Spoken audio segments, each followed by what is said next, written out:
오늘은 섭리를 믿는 믿음이라는 제목으로 하나님 말씀을 증거할 때 많은 은혜 받으시기를 바랍니다.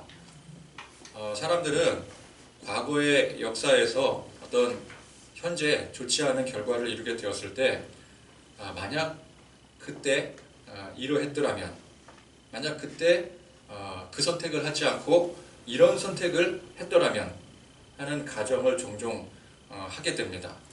역사에 대해서도 여러 가지 가정이 있을 수 있지 않겠습니까? 예를 들어서 만약에 임진왜란 일어나기 전에 율곡 이이가 10만 양병설을 선조에게 고하고 주장을 하잖아요. 근데 그걸 바쳤을 때 그때 이 선조가 똘똘하게 그거를 잘 받아가지고 우리도 미래를 대비해야 된다. 그래서 율곡 이이의 그 10만 양병설을 채택해서 그래서 국력을 키웠더라면은 그럼 임진왜란이 과연 일어났을까? 일어났다 하더라도 그게 그 7년 동안 얼마나 그 나라 전체가 쑥대밭이 되고 거의 망할 지경에 이르렀겠습니까? 근데 그렇지 않았더라면은 조기에 끝내서 역사가 그 이후에 더욱더 빛을 보지 않았을까? 그런 가정을 할 수가 있는 것이죠. 2차 세계대전 중에 히틀러 암살 시도가 번번이 일어나지만 번번이 전부 다 실패했지 않았겠습니까? 근데 만약에 그 중에 하나라도 성공했더라면 그러면 그 이후에 국제, 세계 정세가 어떻게 변했을까? 그런 상상도 해볼 수 있을 거고요. 또 우리 더 거슬러 올라가서 삼국시대에 많은 사람들이 왜 신라가 통일을 했느냐? 고구려가 통일을 했어야지. 그렇게 아쉬움을 토로하지 않겠습니까? 그때 만약에 고구려가 통일을 했었더라면 지금 우리가 이 동북아 공정에 어떤 위치, 어떤 영향력을 끼칠 수 있었을지 참 좋은 상상들을 할 수도 있는 것 같습니다. 그런 이제 인류 역사에 대한 가정에서부터 각자 개인사에 대한 가정까지 내가 그때 땅값 오르기 전에 그 땅을 샀어야 됐는데 그 땅을 샀더라면 또 학교 다닐 때 공부를 좀 더 열심히 했었더라면 지금 내 배우자를 돌아보면서 그때 내가 그 선택을 하지 않았더라면 우리는 보통 어떤 후회되는 선택을 돌이켜 가정을 할 때 그때 만약에 내가 그 선택을 하지 않았더라면 지금 더 좋았을 것이라고 그런 상상을 종종 해보게 됩니다. 우리 예수님께서 잡히시던 날 밤에 그날은 모든 일들이 급작스럽고 긴박하게 이루어집니다. 결국 예수님은 체포되셨고 모진 고문 끝에 십자가에 달려 돌아가시게 되었습니다. 서양인들이 예수님께서 십자가에 돌아가신 날을 13일의 금요일이라고 합니다. 그래서 이 서양인들은 특히 13이라는 숫자와 또 금요일을 굉장히 불길하게 여깁니다. 그래서 13일과 이 금요일이 겹치는 날은 특히나 불길한 날로 서양인들은 여기게 되죠. 그래서 그런 제목의 유명한 그 공포영화 시리즈도 있을 정도가 아니겠습니까? 근데 사실 성경적으로, 교리적으로 보자면은 예수님께서 십자가에 돌아가신 날이 엄숙하고 경건한 날이지 결코 불길한 날이 아닙니다. 예수님께서 십자가에 희생하셨기 때문에 우리가 살게 된 거예요. 예수님께서 희생하지 않으셨다면 우리는 하나님과의 관계가 회복되지가 않습니다. 예수님의 희생이 곧 우리 모든 죄를 사하시고 해결하시는 바로 그 날이 거룩한 날이 되는 거예요. 또 이 금요일은 예수님께서 돌아가신 그날은 예수님 부활의 초석이 되는 굉장히 중요한 복된 날의 근원이 되는 것이죠. 그래서 성금요일이 되는 것입니다. 성경적으로는. 그러나 그 날과 그 숫자를 불길한 것으로 여기는 사람들은 그저 예수님께서 처형되셨다, 예수님께서 잡히시고 돌아가셨다 라는 그 사실만으로 그렇게 그 날과 그 숫자를 저주스럽게 여기는 것입니다. 근데 그런 시점에서 본다면 가룟 유다는 어떤 사람입니까? 저주받은 사람이 맞죠. 근데 원래 성경이 유다를 보는 관점은 끝내 자신의 죄를 돌이키지 않고 파멸의 길을 선택한 참으로 안타까운 인물로 성경은 보고 있는 것입니다. 근데 사람들이 보는 관점은 어때요? 감히 예수님을 팔아넘긴 그 이유로, 그 괘씸한 이유로 저주스러운 인물이다. 너 때문에 예수님 돌아가셨어, 이런 것 아니겠습니까? 만약 이랬다면 이라는 가정을 하는 사람들은 예수님에 대해서도 많은 가정을 하게 됩니다. 만약 예수님께서 그 6월절에 예루살렘에 들어가시지 않으셨더라면 만약 가룟 유다가 예수님을 배신하지 않았더라면, 만약 가룟 유다가 마지막에 예수님의 경고를 듣고 그때 배신하려고 했던 그 마음을 돌이켰더라면, 예수님께서 평소에 유대 지도자들과 관계 좋게 잘 그들을 구워 삶아 놓으셨더라면, 또는 본디오 빌라도가, 이 본디오 빌라도도 참 안타까운 인물 아니겠습니까? 아내가 경고까지 했잖아요. 꿈속에서 보고. 그런데 끝내 그 경고를 듣지 않았어요. 만약에 아내의 말을 끝까지 경청해서 듣고 예수님의 무죄를 적극적으로 선언을 했더라면, 그러면 아마도 13일의 금요일은 더 이상 불길한 저주의 상징이 되지 않았을 거라고 사람들은 많이들 생각을 합니다. 세상은 지금과는 전혀 다른 어떤 기독교 왕국이 건설되었을 거다라고 생각하는 사람들도 많이 있어요. 그런데 그런 가정들이 무색하게도 모든 상황들이 전부 예수님께 불리하게 작용이 되어서 결국 예수님은 십자가에 처형이 되시는 운명을 피할 수 없게 되더라는 것입니다. 그런데 이러한 가정들은 전부 무의미한 가정일 뿐인 것입니다. 자, 예수님께서 뭐라고 말씀을 하십니까? 오늘 말씀 49절에 보니까 내가 날마다 너희와 함께 성전에 있으면서 가르쳤으되 너희가 나를 잡지 아니하였도다. 그러나 이는 성경을 이루려 함이니라 하시더라. 자, 이 마지막 이 구절에서 마지막 부분, 그러나 이는 성경을 이루려 함이니라. 자, 이 대목이 굉장히 중요한 것이죠. 자, 예수님께서 잡히시려면은 굳이 이 밤에 제자의 배신을 통해서 그렇게 번거롭게 잡히시지 않더라도 굳이 얼마든지 잡히실 수가 있었어요. 예수님은 피해 다니지 않으셨어요. 항상 사람들 앞에 나왔어요. 예수님 말씀하신 대로 성전에 날마다 나와서 가르쳤는데 그때 잡으려면 얼마든지 잡을 수 있었어요. 근데 이렇게 잡히신 것은 성경의 뜻을 이루려 함이라는 거예요.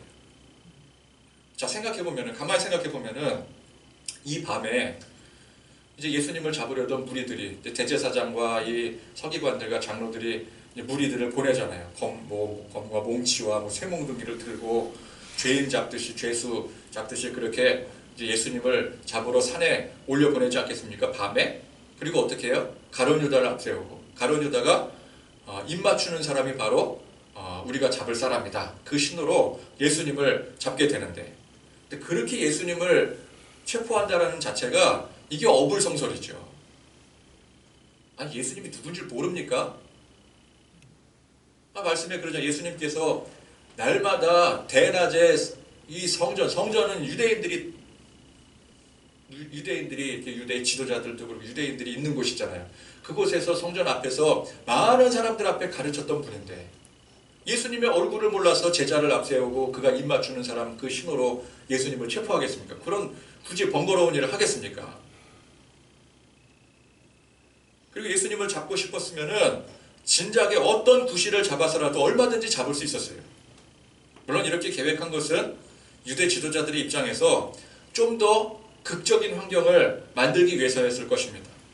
6월절 이 절기가 최고조에 이르렀을 때 하나님을 모독한 죄인을 잡아 처형하는 것이 군중 심리를 최고치로 자극할 수 있는 그런 어떤 정치적인 방법이기 때문에 그렇게 번거롭더라도 그런 방법을 택했겠죠.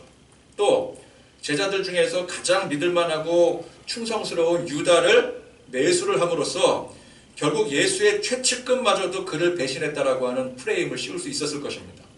봐라, 예수에게는 한 사람도 편들어줄 사람이 없다. 그러므로 자신들의 그 행위를 정당화시킬 수가 있는 거죠. 제자의 배신을 통해서. 그래서 보면은 그날 이루어진 일들 하나하나가 이 유대 지도자들이 굉장히 신중하게 계획하고 진행한 일이었음을 또 알 수가 있습니다.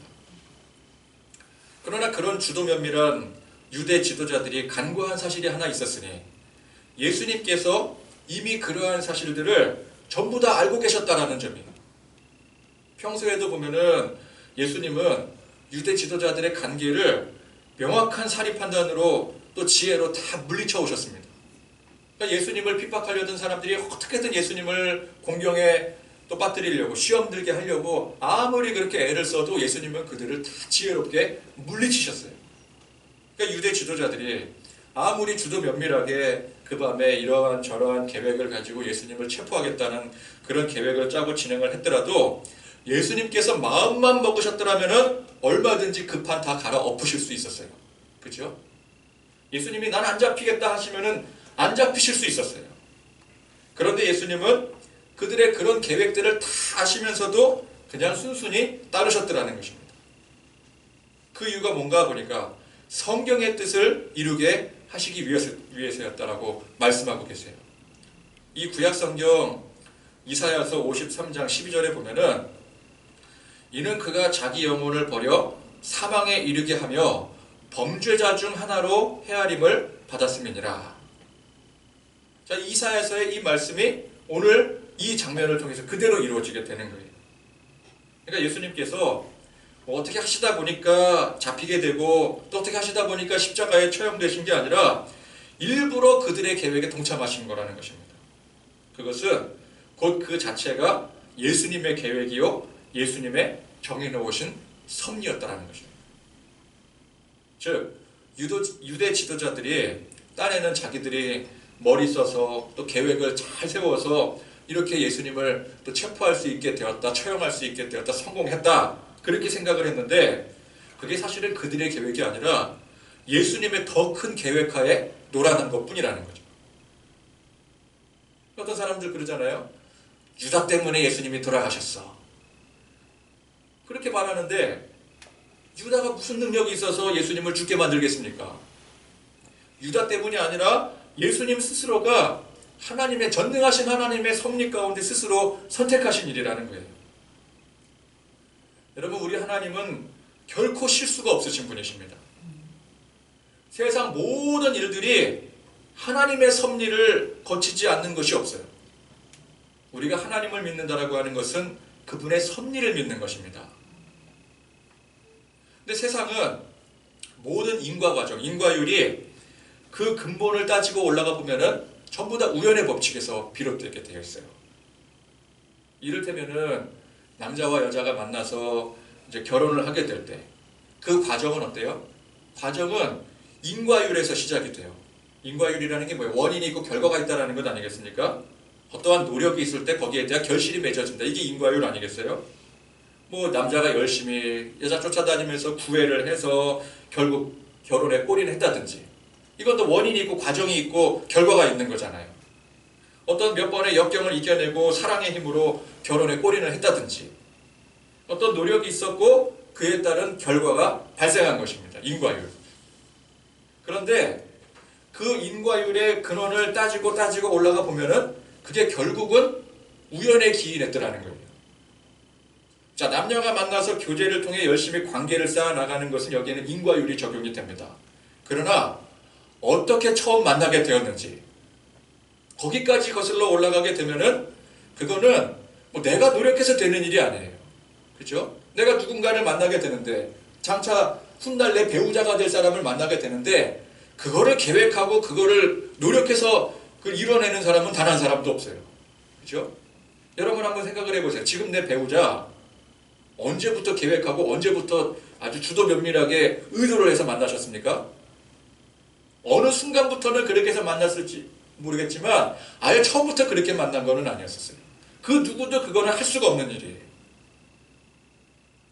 처음에는 다 의도치 않게 내가 의도했던 것과는 상관없이 만나게 되는 거예요. 또 어떤 분은 그럴 수 있죠. 저희는 좀 다릅니다. 저희는 학창시절 때부터 이미 아주 어렸을 때부터 만나서 또 그렇게 관계를 쌓아왔던 그런 사이입니다. 우리 좀 달라요. 근데 학교에서 만나는 것도 의도해서 그 학교를 가는 것도 아니고 의도해서 그 사람 만나는 게 아니잖아요. 어떻게 하다 보니까 그 학교를 가게 되고 어떻게 하다 보니까 그 친구를 만나게 되는 거죠. 결국 처음에는 우연에서부터 시작이 되더라는 거예요. 그러니까 그런 인과율이 적용되지 않는 상황을 우리는 보통 우연이라고 말을 합니다. 저도 이제 우리 아내와 만나서 교제를 하고 결혼을 하는 과정에는 이제 우리 둘을 비롯한 또 여러 주변 사람들이 노력을 해서 얻은 결과물이었어요. 원인이 있었고 결과가 있었던 거예요. 인과관계가 있었던 거죠. 그러나 처음 만나게 된 그때를 거슬러 올라가게 되면은 이건 누구도 어떻게 의도할 수 없는 일이었어요. 제가 이제 제 아내가 다녔던 교회에 거기를 부임해서 가게 되었을 때 그 이전부터 내가 이 교회를 가게 되면 누군가를 만나서, 제가 뭐 예를 들어서 어디 뒷조사를 다 해갖고 내가 그 교회 보니까 어디 괜찮은 자매가 있더라, 뒷조사 다 해놓고 내가 거기를 부임해 가서 어떻게 해서든지 저 여자를 꼬셔야지, 그런 생각을 가지고 간 게 아니라 아무 그런 것과는 전혀 관계없이 그 교회를 만나게 되었고, 또 면접을 보게 되었고, 또 이제 면접에 통과가 돼서 그 교회에 부임하게 된 것이었죠. 애초에 그 교회에 부임해 가지 않았더라면 지금의 제 아내를 만날 기회조차 주어지지 않았을 것이고, 이거는 누가 어떻게 미리 의도하고 계획할 수 있는 일이 아니었더라는 것입니다. 이처럼 세상 일들이 대부분이 인과율을 따르는 것 같아도 그 근원을 거슬러 올라가 보면은 전부 다 우연의 법칙을 따르게 돼 있더라는 거예요. 과학도 마찬가지입니다. 과학에서만큼 철저히 인과관계를 따지지 않겠습니까? 그렇지만 그 근원을 거슬러 올라가면은 결국 처음 시작은 우연에서부터 시작이 돼요. 우연히 물질이 생성이 되어지고, 그러니까 물질이 생성이 되어진 단계에서 그것이 뭐 어떻게 발전을 이루고 하는 것은 인과율이 반드시 적용이 되지만, 그게 언제 처음 생겼느냐, 그 근원을 거슬러 올라가게 되면 전부 우연으로밖에 설명할 수가 없어요. 우연히 결합해서 생명체가 탄생하게 되었더라는 것입니다. 그래서 창조론을 배제한 모든 이론들이 아무리 이성적, 합리적 접근을 한다 하더라도 결국은 그 근원이 우연의 법칙이 될 수밖에 없는 것입니다. 그런데 하나님의 법칙은 결코 우연의 법칙이 근원이 되지가 않습니다. 우리가 볼 때, 우리 시각으로 볼 때 결국은 우연으로밖에 설명할 수 없는 일들이 사실은 전부가 하나님의 섭리에서부터 비롯된 것입니다. 여러분, 창조론이 무엇입니까? 이 세상의 기원이 우연히 물질이 생겨나고 우연히 결합해서 생명체가 생겨난 게 아니라는 거예요.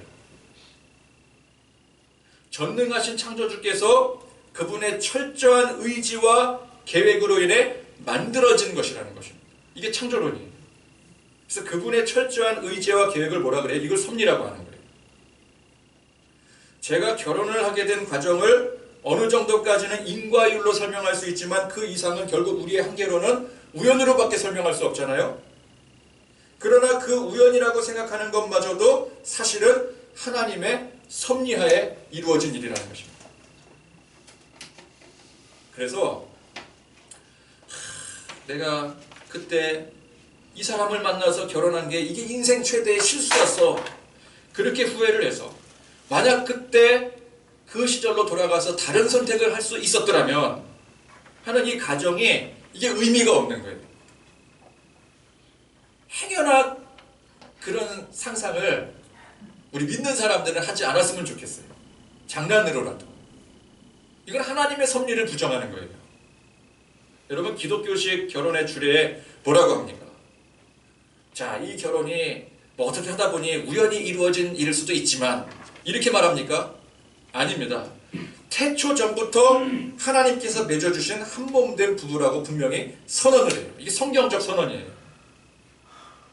굳이 기독교식이 아니더라도 천생연분이라는 말이 있잖아요. 천생연분이라는 말은 성경에서 나온 말은 아니에요. 그죠? 근데 예수를 믿지 않는, 하나님을 믿지 않는 사람들도 천생연분이라는 말을 써요. 뭐 너는 내 운명, 뭐 이런 거 있잖아요. 운명이라는 게 뭐예요? 운명이라는 게 우연히 이루어진 게 아니라 어떤 힘인지는 모르겠지만 어떤 아무튼 초월적인 힘으로 인해서 연결이 되어진 게 이게 운명 아니겠습니까? 과거를 회상을 하면서 만약 그때 이랬더라면은 저랬더라면은 그렇게 가정하는 것은 전혀 쓸데없는 일입니다.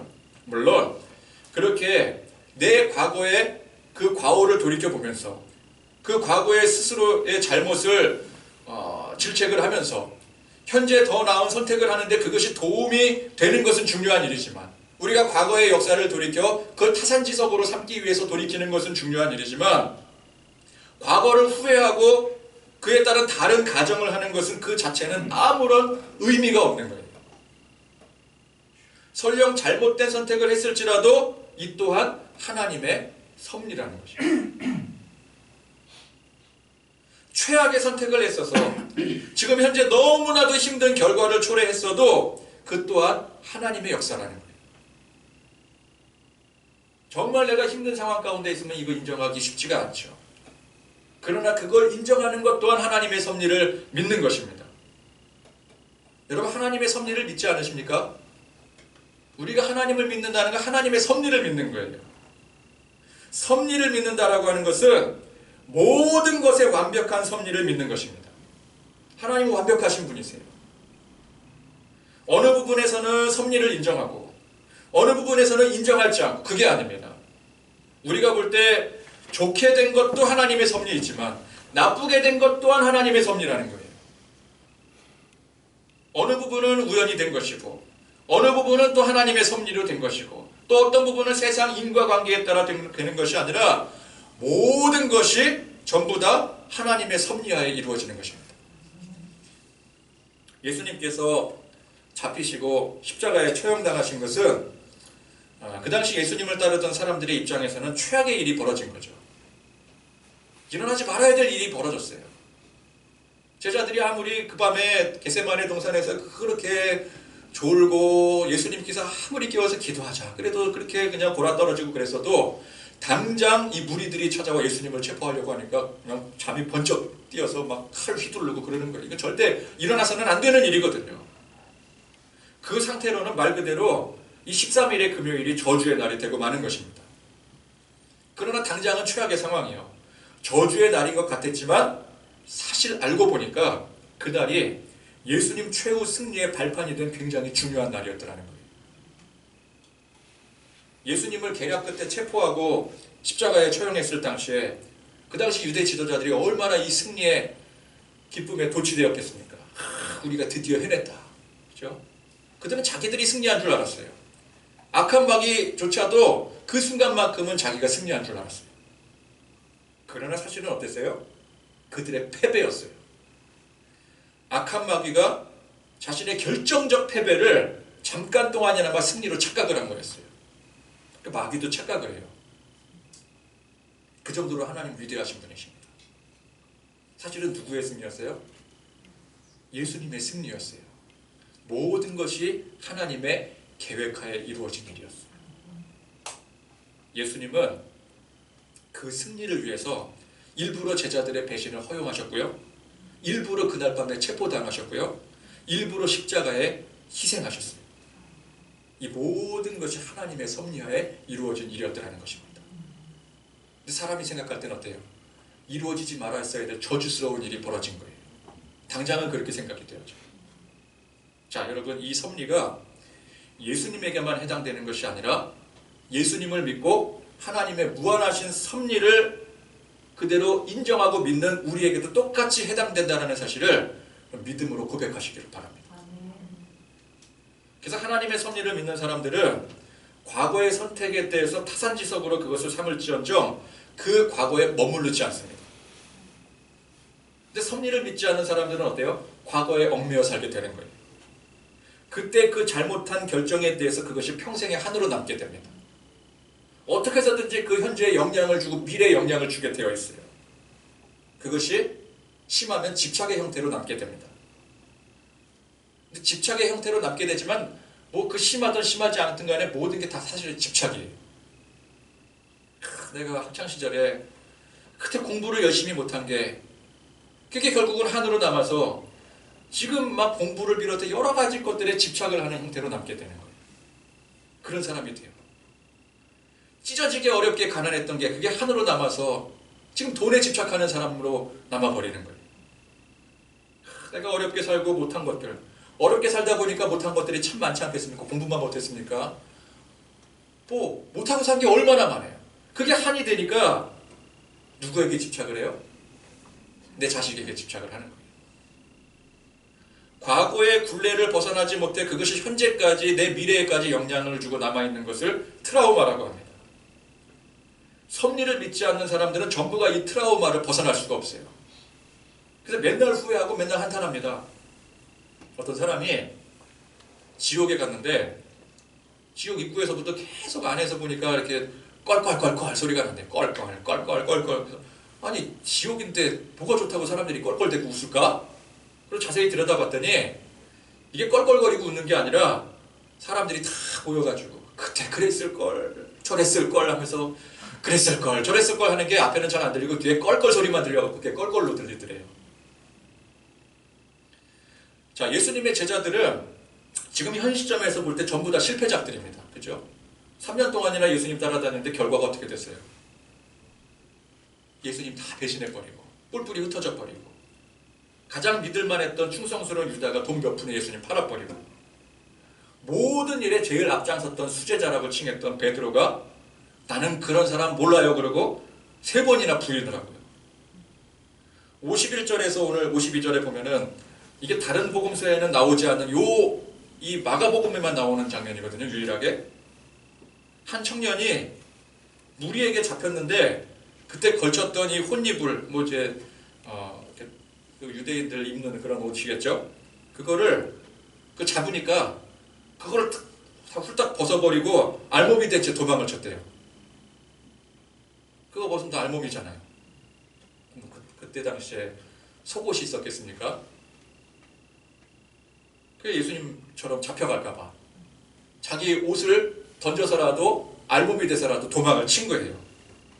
자, 이 청년이 누구인지 딱 요 두 구절에만 나오기 때문에 누구인지 정확히 몰라요. 언급이 안 돼 있기 때문에 어느 성경에도 언급이 안 돼 있기 때문에 누군지 모르는데 학자들이 대부분 추정하기를 아마 마가복음의 저자 마가 자신일 것이다. 그렇게 추정을 해요. 분명히 이 상황에서 도망친 사람이라고 한다면 제자들 중에 하나잖아요. 제자들 중에 하나인데 다른 사람이 아니라 이름은 언급되지 않았지만 본인 스스로가 정말 그 수치스러움에 부끄러움에 기록을 한 게 아닐까 그렇게 생각을 하는 거예요.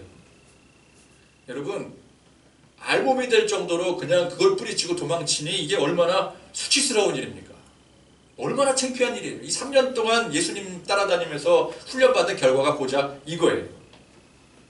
완전 실패작이죠. 그러나 예수님은 이미 이럴 것들을 다 아시지 않았겠습니까?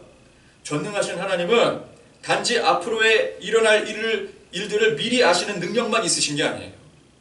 앞으로의 일을 다 아신다라고 하는 것은 하나님이 앞으로의 일을 다 아신다. 그거는 그 모든 일을 하나님께서 이미 계획하시고 만드셨다라는 뜻이에요. 제자들이 수치스럽게 배신하고 도망치는 모든 일들이 하나님께서 이미 정하신 섭리였다라는 것입니다. 우리는 훗날 이 제자들이 나중에 다 사도들이 되잖아요. 그죠? 그래서 정말 훌륭하게 주님의 복음을 온 세상에 전파하고 교회를 세우고 근데 그런 놀라운 역사가 일어나 성령의 역사가 일어나는 그 장면에서 야 이것이야말로 하나님의 놀라우신 섭리다. 우리 그렇게 생각을 하잖아요. 근데 그런 영광스러운 일만 하나님의 섭리가 아닙니다. 부끄럽고 감추고 싶은 이 수치스러운 일 또한 하나님의 섭리라는 거예요. 그 우리도 마찬가지입니다. 하나님께서 내 삶에 복 주시고 은혜롭게 이끄셔서 잘된 일들을 우리 하나님의 놀라우신 섭리라고 찬양을 하잖아요. 영광 돌리잖아요. 그런데 실수하고 범죄하고 또 정말 돌이키기 싫은 그런 수치스럽게 행동했던 일들 또한 하나님의 섭리인 거예요.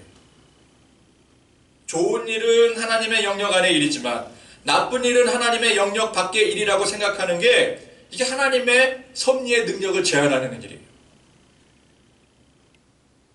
우리에게 안 좋은 일들, 실수한 일들, 범죄한 일들은 미처 하나님의 능력이 미치지 못했기 때문에 발생하는 게 아닙니다. 좋던 싫던 잘했건 못했건 모든 영역이 하나님의 영역 안에 있는 거예요. 사탄의 계략, 사탄의 시험마저도 하나님의 섭리 안에 있는 거예요. 그래서 우리 생각에 야 내가 지금 최악의 상황이다. 그러나 이 또한 하나님의 역사인 것입니다. 섭리의 역사인 겁니다. 근데 우리는 감사할 일이 있고 기뻐할 일이 있고 영광스러운 일이 있을 때 이거 하나님의 섭리라고 인정하지만 그렇지 않은 일이 있을 때 이거 하나님의 섭리로 인정하지 않잖아요. 근데 모든 일들이 기쁘건 슬프건 좋건 나쁘건 간에 모든 일들이 하나님의 섭리라는 거예요.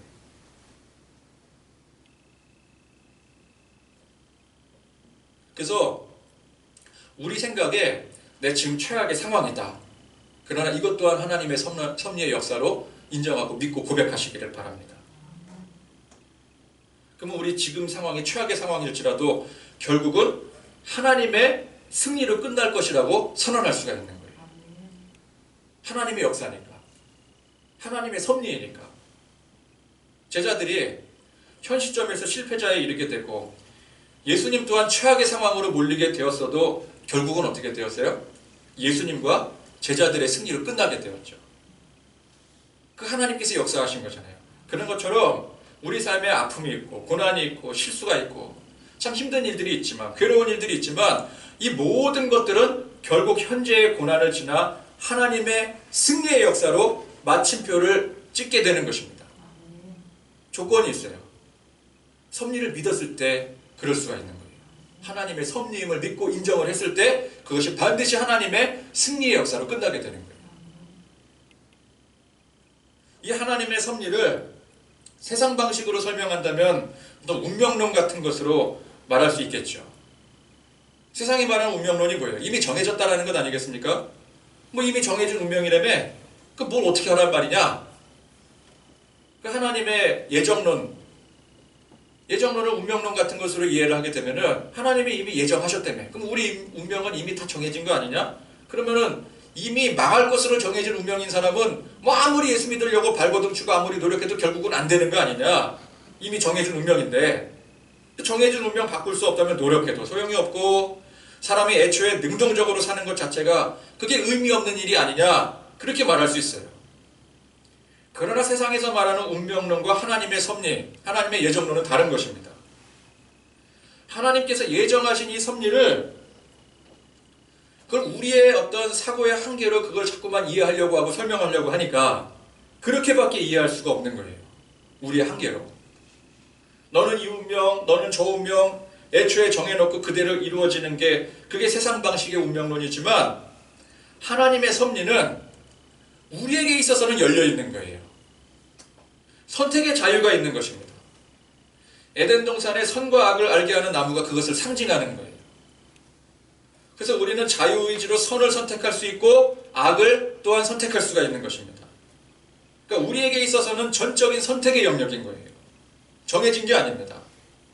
스스로 얼마든지 선택으로 개척해 나갈 수가 있는 거예요. 그런데 하나님에게는 이 모든 것들이 하나님께서 이미 정해놓으신 섭리라는 거예요. 그래서 이 하나님의 섭리를 믿으면 우리가 선택하고 개척해 나가는 앞길이 결국은 하나님의 인도하심 가운데 가는 길이 되는 거예요. 설령 잘못된 길을 선택했다 할지라도 그것 또한 하나님께서 예정하신 섭리에 있기 때문에 우리는 반드시 그걸 돌이켜 회개하고 하나님의 바른 자리로 가게 되어 있는 거예요. 섭리를 믿는다라고 한다면. 이해가 안 되는 게 당연한 거예요. 그래서 더 이상 이해하는 데 집착하지 말고 믿으라는 것이죠. 섭리는 믿어야 되는 거예요. 어쨌건 세상 사람들이 생각하는 한계 내에서의 그런 운명론 따위와 하나님의 섭리가 같을 수가 없는 것입니다. 하나님을 믿는 우리는 언제나 하나님께서 그분의 계획과 인도하심 가운데 나를 이끌어 가신다라고 하는 그 믿음으로 우리의 앞길을 도전하며 스스로 선택하며 전진해 나갈 수가 있는 것입니다.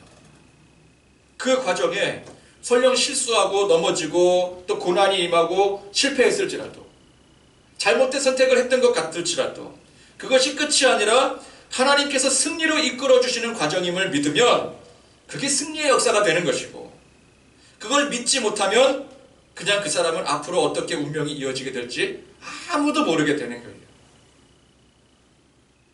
그래서 우리는 과거에 얽매일 필요가 없습니다. 후회할 필요가 없는 거예요. 지금 현재 실패했다고 절망할 이유도 없는 것입니다. 언제나 내 안에 역사하셔서 언제나 우리 안에 역사하셔서 언제나 하나님의 뜻과 하나님의 방식대로 이끄시는 그 섭리를 믿는 믿음으로 승리를 선포하며 살아가는 그런 저와 여러분들이 되실 수 있기를 간절히 축원드립니다. 말씀 생각하시면서 400장 찬송 험한